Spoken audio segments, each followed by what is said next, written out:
शेतकरी मित्रो, विमा आहे 30 तारखेपर्यंत भरणे. पीक विमा. फक्त सोयाबीनचाच विमा भरा, कापसाचा विमा भरून फुकट पैसे घालू नका. कारण गेल्या वर्षी सोयाबीन हे नाशवंतमध्ये येते म्हणून याचा विमा भेटते. बाकी तुम्हाला कापसाचाही भेटतच नाही.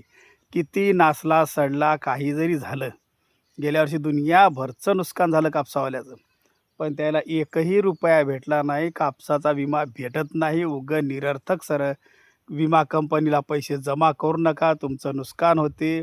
आज 1000 रुपये विमा भरणं आहे एका हेक्टरचा, बिलकुल भरू नका. सोयाबीनचाच भरा.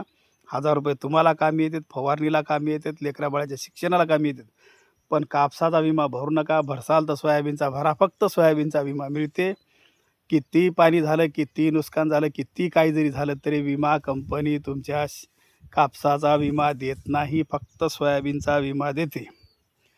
कारण कसं आहे, फक्त हे सोयाबीनच एक पीक आहे, ते नाशवंत पीक आहे. बाकी कोणताच विमा भेटत नाही, याचाच भेटते.